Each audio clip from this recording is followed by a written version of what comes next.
Ty fifaliana trano no andorana ny arahaba. Tonga soa indray anatin'ity fandarana ity. Maneho fahasamifahana. Androany dia araka hijery sika hoe fiaretana namelana fahasamifahana. Milohan'ny tena hijerena an'izany dia andeha aloha hiaraka hivavaka.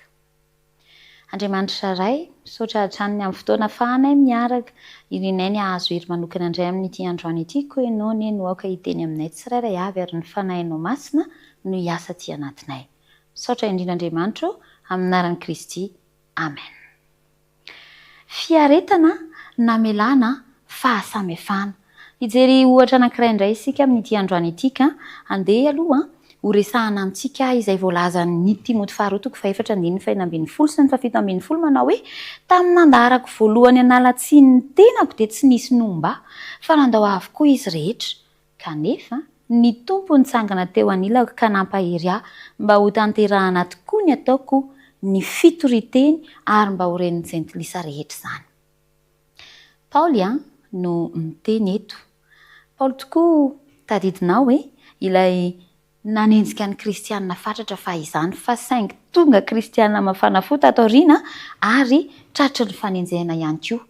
Paoly ilay voalaza fa tamin'ny fotoana izay nanaovana ny Stefanina teo ampovoan'ny olona mba ho toraham-bato noho ny fitantarany sy ny fizarany fitiavan'i Kristy dia ilay mipetraka teo amin'ny sisiny ka teo anilan'ny tongony no nametrahana ny lamban'i Stefanina dia nanatry maso ny fitoraham-bato an'i Stefanina. Fa raha resahantsika vetivety aloha ny amin'ny Stefanina ny amin'ny hoe nanana ny fiaretana izany nanehoany fahasamifahana dia ny asan'ny apôstôly toko 7:5-10 no milaza fa tamin'izay fotoana izay dia nanao hoe Stefanina indro hitako ny lanitra misokatra ary ny zanak'olona mitsangana eo ankavanan'Andriamanitra dia namirapiratra ny tavany tamin'izay fotoana izay ary hitan'ireo rehetra izay efa mibata ny vato andeha anatota ny vato izany mba hamonoana azy. Fa tsapan'izy ireo mihitsy hoe hafa ity Stefanina ity. Andriamanitra mihitsy no nampamirapiratra ny fahasoavany tamin'ny tavan'i Stefanina kanefa tsy nirarahiana izy ireo izany. Lotika loatra tamin'i Stefanina izy fa Stefanina nizara hoe Kristy ilay maty nombohonareo tamin'ny hazo fijaliana fa nitsangana nandresy an'izany fahafatesana izany, nitsangana tamin'ny maty dia tezitra tamin'i Stefanina reto olona ireto satria zareo no nanombo an'i Kristy tamin'ny maty dia izany mahatonga azy ireo nitora-bato azy mba ho faty.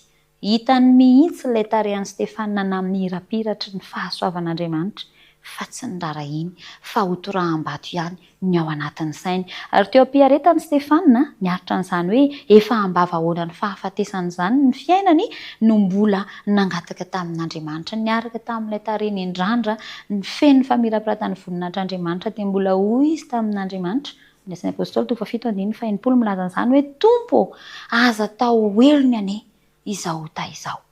Nanana hery Stefanina ny hatrehana an'izany fiaretana nefa ho fahafatesana izany. Ary izany no narahan'i Paoly koa tato afara rehefa tonga kristianina izy. Ary eo amin'ilay andiny izay niarahantsika namaky teo nilaza Paoly fa hoe tsy mba nisy namana izy.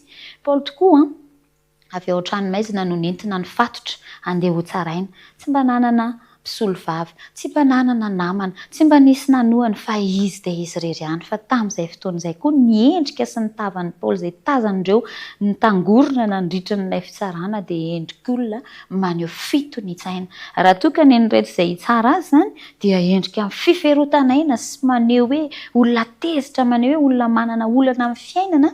Fa ny amin'ny Paoly na dia mpifatotra ary dia mirana, misy fiadanana anaty. Ary naneho afaka nizara mihitsy ny fahatsaran'Andriamanitra.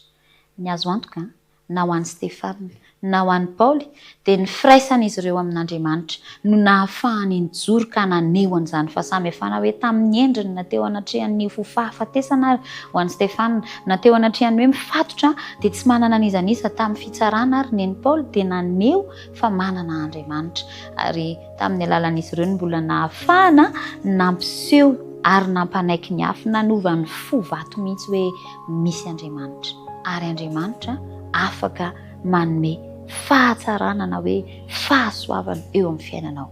Ka ho asy manao ihany koa kristianina manaraka an'Andriamanitra. Eny zasy ianao mihitsy ampirisihana, andeha hifandray amin'Andriamanitra ary andeha hitoetra amin'ny fifandraisana amin'Andriamanitra dia omeny hery amin'ny fiatrehana ny zavatsarotra amin'ity fiainana ity. Ary amin'ny alalako sy amin'ny alalanao ihany koa no ahafahan'Andriamanitra any eo ny fahasoavany ny voninahiny ka hamirapiratra eo amin'ny tava dia ho hitan'ny hafa izany.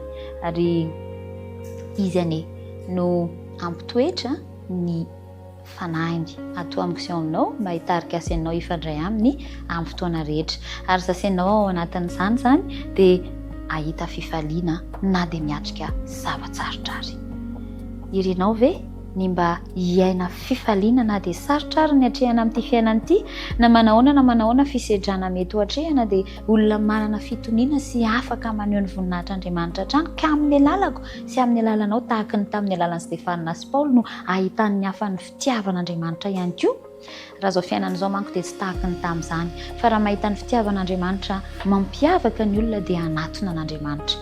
Tamin'ny andro Stefana no tsy nirarahan'izany izy ireo, fa ny ankehitriny kosa dia miandry asenao aneo fahasamifahana. Manaiky ve ianao ny fitaovana ihany koa andeha hifandray amin'Andriamanitra hatrany hatrany, ary mino fa manaiky ianao andeha hoentina hambavaka izany. Hivavaka isika. Andriamanitra misaotra anao ny amin'ny hafatra amin'ny alalan'i Stefana sy Paoly. Misaotra satria nanome hery azy ireo ianao dia ahafahana ihany koa manao fanandramana miaraka aminao. Dia ampio manokana izao sy ity namana izay miaraka anatin'izao fandarana izao ity mba hanana fahasahiana ihany koa hifandray aminao tsy tapaka, dia hanana ny hery entina miatrika ny olana amin'ity fiainana ity, fa indrindra ho fitaovana aneho ny voninahitra ao amin'ny manodidina anay ka hahatonga ny hafa ihany koa hanatona anao. Ny fanahinao masina ny ampitoerinao aminay hatrany. Misaotra indrindra Andriamanitra amin'ny anaran'i Kristy no ivavahanay. Amen.